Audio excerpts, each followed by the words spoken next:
একদিন রাতে বন্ধুরা কারেন্ট ছিল না। আমার কোনোভাবেই ঘুম আসতেছিল না। আকাশের অবস্থা দেখে মনে হচ্ছিল আকাশে সেদিন বৃষ্টি জমেছিল। মনে হয় একটু পরেই বৃষ্টি আসবে।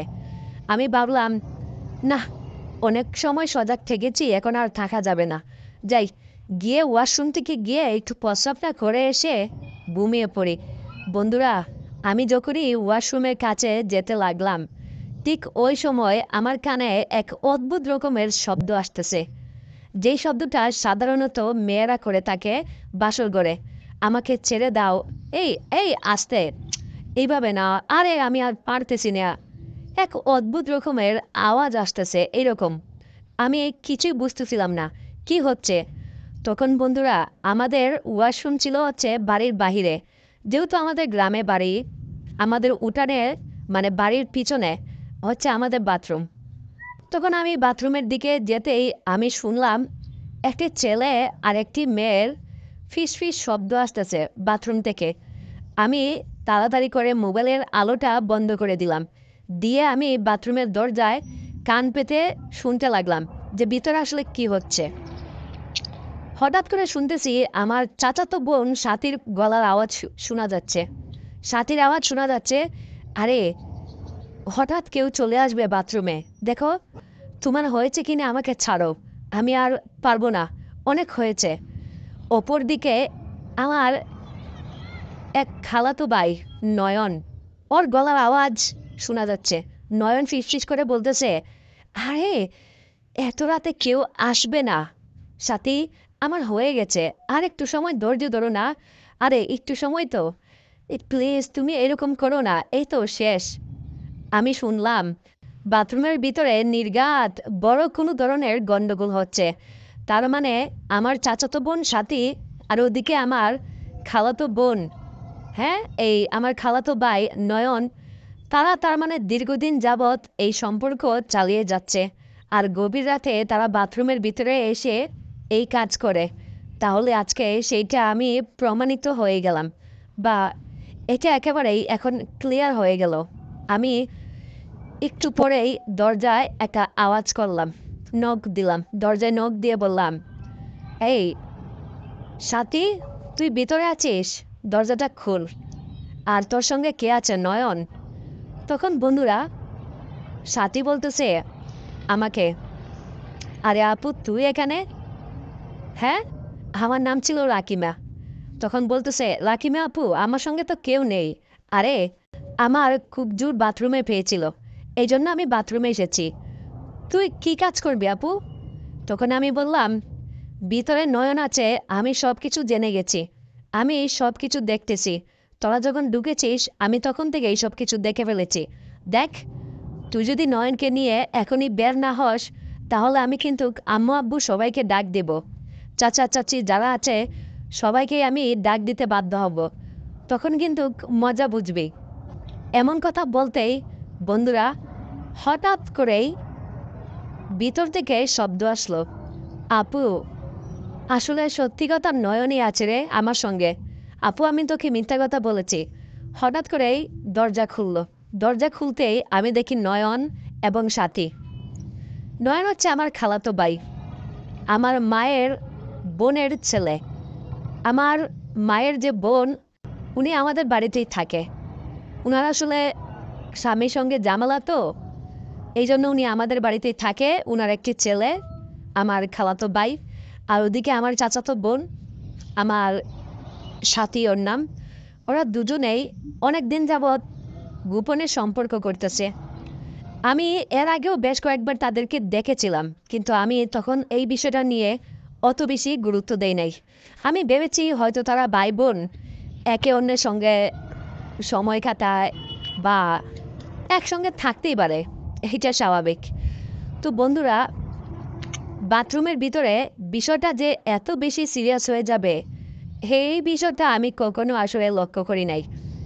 তখন তারা দুজনকে একসঙ্গে দেখলাম এবং দুজনে বাথরুমের ভিতরে কি করতেছিল আমার আর বোঝার বাকি রইল না। আমি তাদেরকে বললাম, কিরে সাথী, হ্যাঁ, চাচা চাচি জানে এটা, তোরা যে বাথরুমে এসে প্রতিদিন এই আকামগুলা করিস? হ্যাঁ, হ্যাঁ, তার উপর আবার বলে আমি পারতেছি না, আমাকে আসতে দাও। হ্যাঁ, কেউ দেখে ফেলবে। ওরে বাপরে!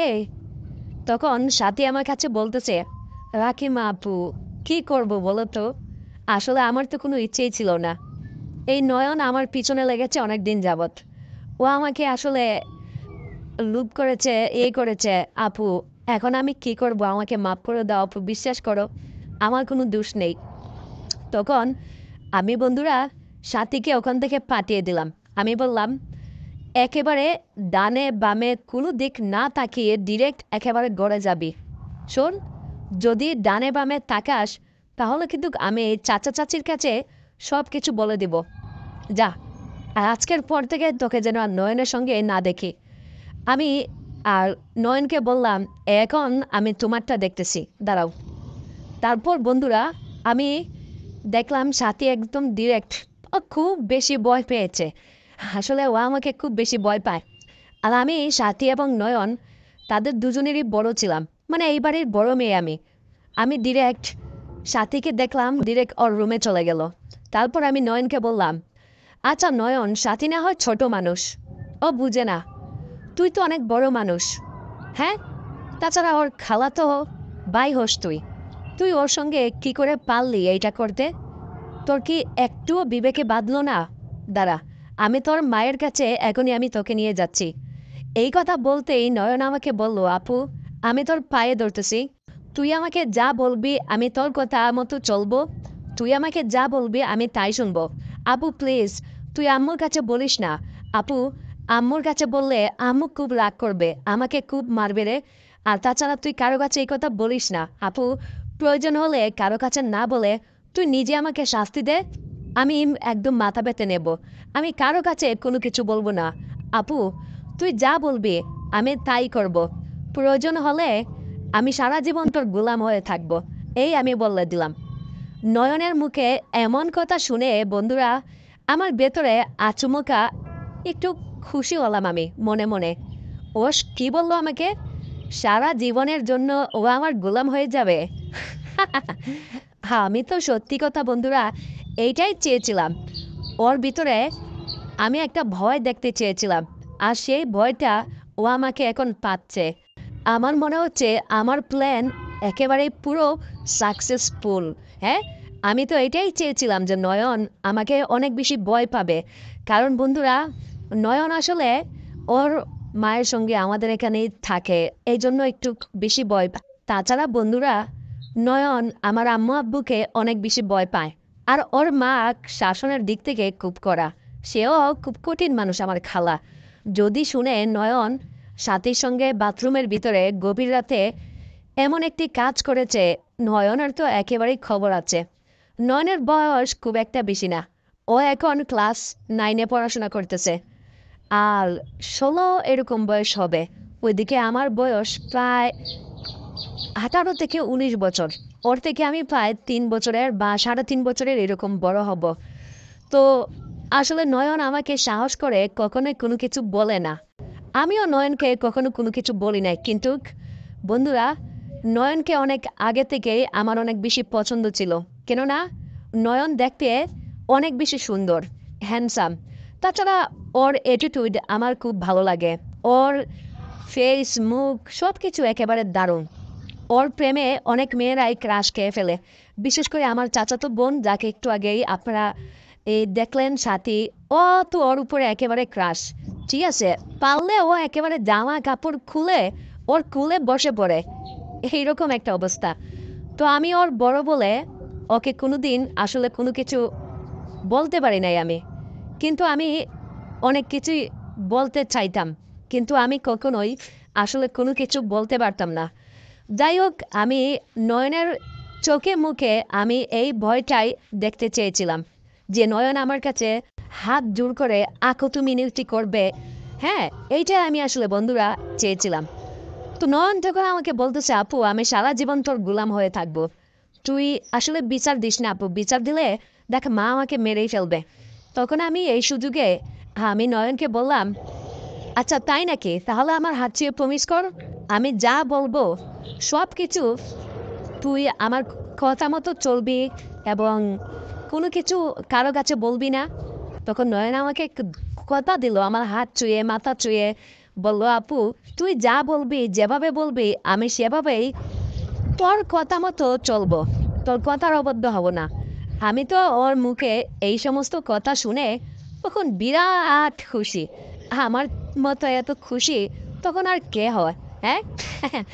যাই হোক, আমি তখন নয়নকে বললাম, আচ্ছা সাথীর সঙ্গে তুই বাথরুমে যেটা করেছিস ওইটা আজকে থেকে আমার সঙ্গে তোকে করতে হবে, এবং সেটা বাথরুমে না। জি, বাথরুমে কে কেউ এমন কাজ করে নাকি? শোন, আমার রুমে আয়, ঠিক আছে? আর আমার রুমে যদি তুই থাকিস, তোর মা, আমার মা বাবা কেউ আমাদেরকে সন্দেহ করবে না। আমি তোর বয়সে বড় তো, সবাই ভাববে পজিটিভ।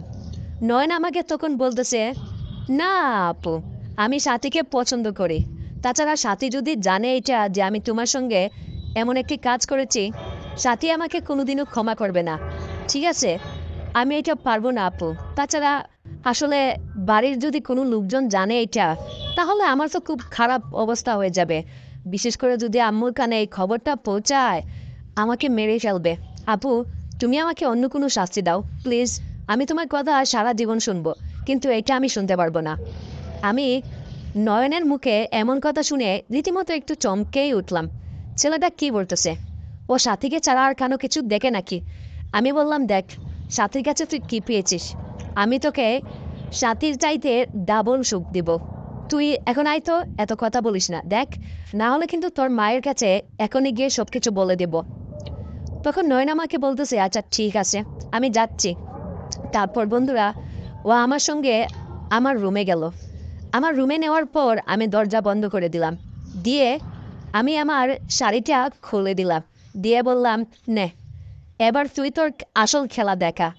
না হলে দেখবি, যদি তুই আমাকে স্যাটিসফাইড না করতে পারিস, আমাকে যদি মজা দিতে না পারিস, যদি আমি আসলে তৃপ্তি না পাই, আমি যদি আনন্দ না পাই, তাহলে কিন্তু আমি কালকে সকালে সাথীর বাবার কাছে সব কিছু বলে দেব। তখন নয়ন আমাকে বলতেছে, তাই নাকি? হ্যাঁ, আচ্ছা, হ্যাঁ, তোমার এত লাগে? হ্যাঁ, দাঁড়াও, আজকে তোমাকে এমন দেওয়া দিব।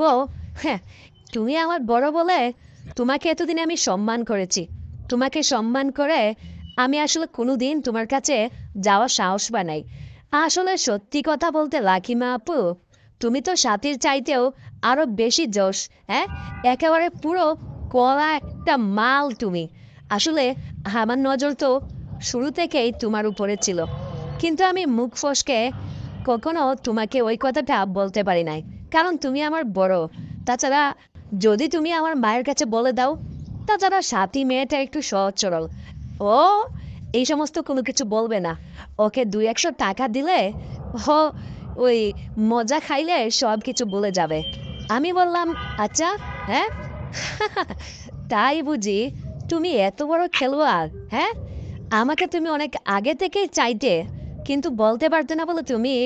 আচ্ছা, হুম, আচ্ছা ঠিক আছে, তাহলে আজকেই প্রমাণ হয়ে যাবে কে সবচেয়ে বড় খেলোয়াড়। হ্যাঁ, আমি তো বন্ধুরা রীতিমতো, মানে কি বলবো, নিজেই অনেক বেশি চমকে গেলাম।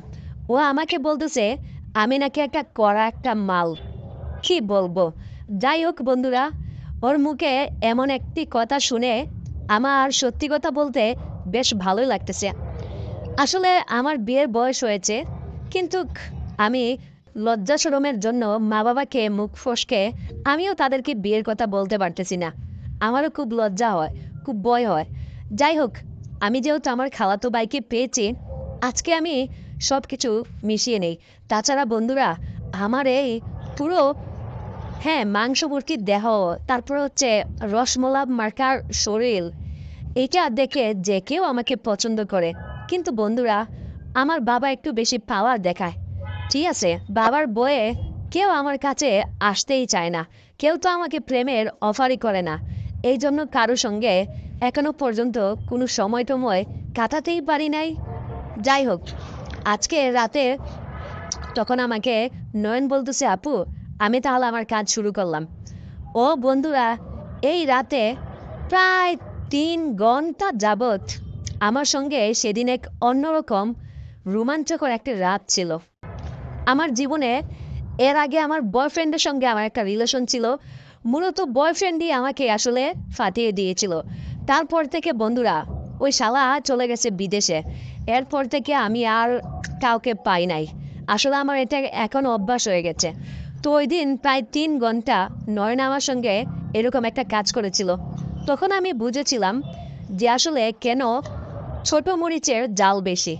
আমি আসলে এখন গিয়ে আমি বুঝলাম নয়ন ছেলেটা, ওর বয়স ছোট হতে পারে, মানুষ ছোট হতে পারে, কিন্তু ও আমাকে সেদিন যে খেলা দেখাইলো, আমি তো ওর কাছে রীতিমতো হার মানতে বাধ্য হয়েছি। আমিও দেখলাম ছোট মানুষ, অথচ ওর যে পারফরমেন্স, ভাই কি বলবো, মানে এরকম ছেলে এখনো আছে। যাই হোক, ওর মানে কি বলবো, আমার খুব বেশি ভালো লাগেছিল। তো ওই দিন রাতে আমি বুঝেছিলাম যে সুখ কাকে বলে। ও আমাকে পুরো স্যাটিসফাইড করেছিল।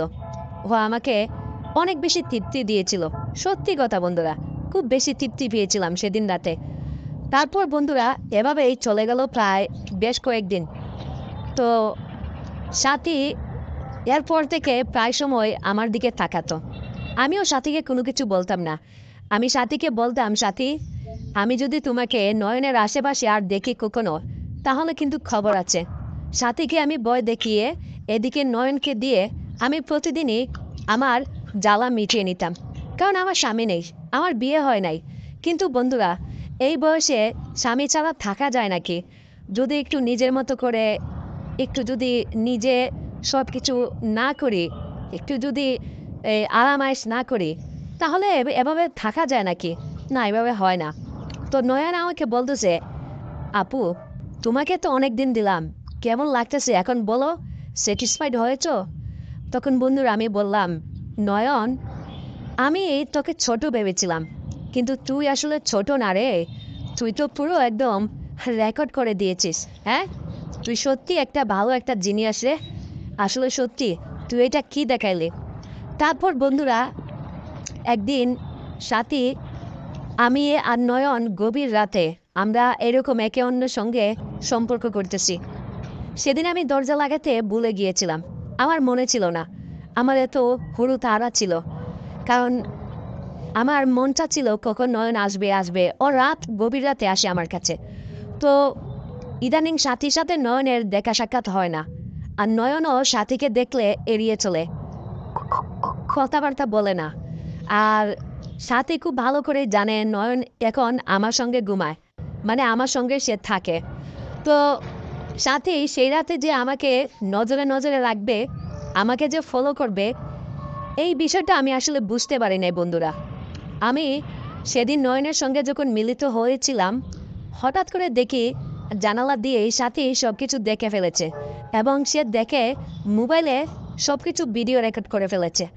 হঠাৎ করে আমি জানালা দিকে আমার চোখ যায়। নয়ন তখন ছিল আমার উপরে, আর আমি এর ডান পাশে জানালার দিকে চোখ দিতে দেখি মোবাইলের আলো জ্বলতেছে। তখন আমি বলে উঠলাম, কে ওখানে? আমি তাড়াতাড়ি নয়নকে খাটের তলায় লুকিয়ে ফেললাম। আমি বললাম, নয়ন, ইস, কে যেন আমাদের সবকিছু দেখে ফেলেছে রে, মোবাইলে রেকর্ড করে ফেলেছে। এখন যে কি হবে? সকালবেলা ঘুম থেকে উঠলাম, আমার জানে প্রচুর পরিমাণে ভয় ঢুকেছিল। কে দেখেছে বন্ধুরা, আমি তো কোনো কিছুই জানি না। হঠাৎ করে সাথী আমার রুমে আসলো, এসে আমাকে বলতেছে, আপু কেমন আছো? আমি বললাম, এই তো ভালো আছি, তোর কি অবস্থা? তখন সাথী আমাকে বলতেছে, হ্যাঁ, এখন আমাদের আর কি অবস্থা, এখন তো সব তোমার সময়, তোমার দিন। হ্যাঁ, নয়নকে দিয়ে তো তুমি ভালোই তোমার কাজ চালাচ্ছ। হ্যাঁ, প্রতি রাতেতেও এখন মজা মারতেছ। ভালো ভালো, চালিয়ে যাও। ছোট বোনকে শাসন করে বড় বোন নয়নের সঙ্গে মজা লুটে নাও। বাহ, বেশ চমৎকার। আমি সাথীকে বললাম, এই এগুলো কি বলতেছিস বেয়াদবের মতো? জানিস চাচা চাচিকে সবকিছু কিন্তু বলে দেবো এখন। তখন সাথী আমাকে বলতেছে, বলে দাও, তোমার মুখের কথা কজন বিশ্বাস করে আমিও দেখে নিব। এই যে দেখো, আসল ভিডিও তো আমার কাছে আছে। তুমি আর নয়ন প্রতিদিন রাতে তোমার রুমে কি করো, এই যে দেখো। তখন আমি বুঝলাম যে আগামীকালকে যে ভিডিওটা করেছিল ওইটা আর কেউ না, সাথী করেছে। তখন আমি সাথীকে বললাম, সাথী বোন, তুই এর আগে নয়নের সঙ্গে বাথরুমে ধরা খেয়েছিলি। দেখ, আমি কারো কাছে কিন্তু কোনো কিছু বলি নাই। বোন আমার, প্লিজ কারো কাছে বলিস না, ভিডিওটা কাউকে দেখাস না, ডিলিট করে দে এটা। আমি তোকে টাকা দিব। তখন সাথী আমাকে বলতেছে, না না না না আপু, টাকা দিলে কোনো কাজ হবে না। শুনো, আজকে থেকে আমিও তোমার রুমে থাকবো, নয়ন থাকবে আমাদের মাঝখানে। নয়ন তোমাকে আর আমাকে দুজনকেই ও সুখ দিবে। তখন আমি বললাম, নয়ন কি দুজনকে সামলাতে পারবে? এটা তুই কি বলতেছিস? তাছাড়া আমরা দুই চাচাতো বোন। তখন সাথী বলতেছে, এ চাচাতো বোন হয়েছে তো কি হয়েছে, আমরা দুজন নয়নের সঙ্গে থাকবো। তখন বন্ধুরা, নয়ন আসার পর তখন নয়ন বলতেছে, বাহ, এইটা তো আমার জন্য একটা স্বপ্ন, দুজনকে একসঙ্গে। রে যাক বন্ধুরা, পরে আমি জানতে পারলাম এই সব কিছু প্ল্যান ছিল নয়নের। নয়ন এই মূলত সাথীকে সব কিছু বলে দিয়েছিল, এবং সাথী আসলে ওই দিন রাতে সে ভিডিও করেছিল। কারণ নয়ন আসলে সাথীকে খুব করে চায়, কারণ সাথী আমার চাইতেও বেশি সুন্দরী ছিল। তখন বন্ধুরা, নয়ন আসলে গাছও খাবে, গাছের ডালের ফলও খাবে, ও সব কিছু খেতে চায়। তো এরপরে বন্ধুরা, নয়ন সাথী এরপরে আমাদের মাঝে এক অন্যরকম এক দৃষ্টান্ত হয়।